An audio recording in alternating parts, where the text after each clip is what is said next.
Hello and welcome to Storytime with me, Mr. Reed. Now, Clare County Library have sent me another amazing story, and this one is called The Tale of an Unexpected Adventure in Fantasyland, written by Sophie Boyce, who's aged 9. Now, it's quite long, but we will get through it as best we can, so here we go. Once upon a time, the Duster family went to the beach campsite on a 2-week holiday with their caravan. The family included their mum, dad, baby sister Belle, big brother Charlie, who liked to be called Charming, and the twins Lily and Tilly. Lily and Tilly were very excited to be going to the sea as they loved mermaids and imagined one day they would meet mermaids and fairies. The brother Charlie always teased him about believing in mermaids and fairies, even though he had a fantasy of his own, that one day he would marry a beautiful princess and he would be her Prince Charming. When they reached the campsite, they were all very hungry, so they unpacked their picnic and began to eat. Charlie loved to be perfect at everything. His mother loved being posh, and so highly approved of Charlie. After the picnic, they all went to the shop near the beach and they each got €40. Yes, their mother was very rich. And the twins combined their money to buy a mini boat for both of them. A mini boat for both of them. Tongue twister. They had some money left over, so they bought a mermaid notebook each. Charlie bought scuba diving gear. They went back to the campsite to enjoy some family time. When night fell, they sat on logs around a campfire and toasted marshmallows. Oh, I love toasted marshmallows.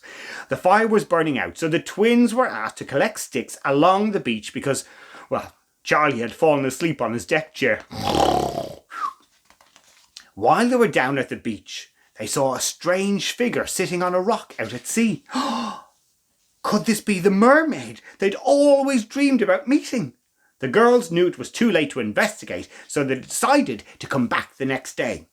That night, the girls could hardly sleep with excitement, and when they finally fell asleep, they both dreamt about meeting a wonderful mermaid. The next morning, the twins ate their breakfast so quickly that Lily had the hiccups for about an hour. They asked their mother if they could take a picnic down to the beach and explore the area. She wanted Charlie to go with them, but he was nowhere to be found. So the twins set off, secretly happy that Charlie was not there. Lily and Tilly made their way to the beach to untie their boat that was waiting on the shore. They got in and started off on their adventure. Lily got so excited she nearly topped the boat over. As they neared the rock where they saw the beautiful young mermaid with long red hair and a lovely green tail. She looked scared at first, but when she saw the girls smiling at her, she smiled back and beckoned to them to come closer. She introduced herself as Mila the mermaid. The twins were shocked and excited to think that their fantasy had come true. Mila liked the girls, so she thought she would make their adventure even more special. She opened her locket and a beautiful rainbow of light appeared. The twins found themselves whirling through a magical tunnel which led them to a fantasy land. Suddenly, the twins were no longer in a boat on the sea. They were in a carriage in Fantasyland being pulled by a unicorn. Yes, a unicorn. Meanwhile, Charlie had returned to the campsite where his mum told him to go down to the beach and check on the twins. When Charlie got to the beach, he caught sight of a little pink object bobbing up and down in the sea by a rock. It was the girls' boat. He called out to Tilly and Lily, "Tilly! Lily!" But there was no response. So he ran back to the campsite to grab his scuba diving gear and swim out to the boat. Back in Fantasyland, the girls danced with fairies and unicorns, ate ice cream from an ice cream fountain, and stuffed their pockets with treats from the sweet stall. They had the most wonderful time until a dark cloud formed in the sky above them. The music stopped, and the fairies froze in fear, and the unicorns ran for cover like frightened horses. What was happening, wondered the twins. Then From out of nowhere, a scary-looking fairy appeared from the clouds, laughing wickedly. On her neck was Mila's magical locket. She spoke in a loud, booming voice. "I have found a young boy called Charlie. He was holding Maya's necklace, so I have captured him. Ever since the king banished me from this kingdom, I have longed to get back into this place. I now have Charlie as a prisoner at my castle." The twins were raging with anger because, although their brother was always mean, they still loved him. Lily had picked up a very sharp knife from the cake table and was waving it about like she wanted to attack the mean fairy. Which she did. She really did want to. And Tilly was trying out some karate moves she saw on TV. Hi-ya! Both girls looked ready for a fight. The fairy just laughed at them and disappeared into thin air. After that, everyone was speechless. Tilly was the first one to speak. She spoke in a wobbly voice, asking if anyone knew where the evil fairy lived. A fairy called Rose told them she knew where the fairy lived, and she said she would bring them to the castle on one condition, that they never went back to the castle on their own, for it was dangerous without magic to save themselves if ever they were caught. The girls promised to do as the fairy asked them, so led them through a long, winding path towards a scary-looking forest. They crossed a wobbly rope bridge and finally reached the evil fairy's castle. It looked dark and dangerous, covered in briars and bushes, and the girls were glad to have the fairy with them to guide them. They crept closer to the castle and hid behind some briars and bushes. There was a scary-looking tiger guarding the door, and the evil fairy was looking out a window at the bottom of the castle. Charlie, who was at the very top of the building, was screaming for help. Help! Suddenly, they saw another fairy that resembled the evil fairy in the lift, shouting at Charlie to be quiet, or she would turn him into a toad. Ribbit! When Rose saw their puzzled faces, she quickly explained that the other fairy was the evil fairy's twin. Just then, as if the tiger wanted to help them, he pushed the door open and went inside, leaving the door unguarded. "Quick," said Rose, "we need to be fast. The evil fairy is gone from the window. Come on in through the door. There's no one here."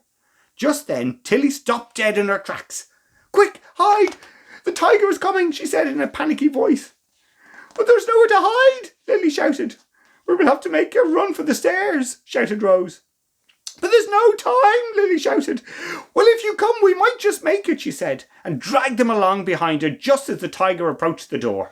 The girls got up and to the stairs, ran up the stairs 2 steps at a time, but only to bump right into the evil fairy's evil twin. She grabbed them by the hand and dragged them into a dark room where they found their brother Charlie. Charlie was shocked to see a fairy and his sisters. Tilly winked at him as if to say, "We have come to rescue you," and he winked back. The evil fairy walked out and slammed the door behind her, locking it. They all looked worried, but Rose didn't. "I know how to escape," she said, giggling and pointing towards the window. "I can't believe the evil fairy didn't think of the window. I am a fairy after all, and I have wings and a magic wand." "But Rose, we don't have wings. How are we supposed to escape?" "Simple," said Rose. "I'll just give you all wings." "Wings?" said the twins excitedly. "Real fairy wings?" "Oh, well, not exactly. The wings will only last until we get back to the Fantasyland party," said Rose. She took out her magic wand from her pocket and zapped wings onto the girls. Charlie didn't want fairy wings, so he tried to avoid being zapped and ran around the room. But Rose was too quick for him and zapped wings onto him. They flew out the window and headed back to the Fantasyland party.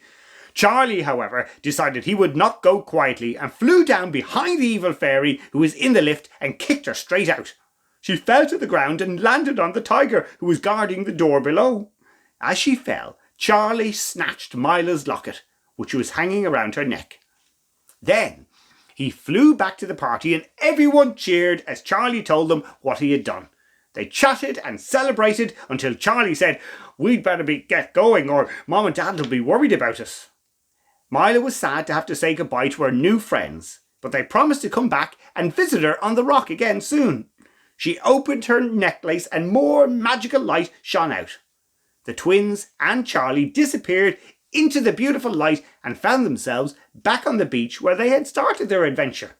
They had the most wonderful time that they would never forget, but decided they would not tell anybody about their adventures in Fantasyland. This was going to be a special memory between the three of them. The end. What a wonderful story. And remember, we love reading stories. So if you've written a story, we would love to hear it. So until the next time, keep reading, keep writing. Bye.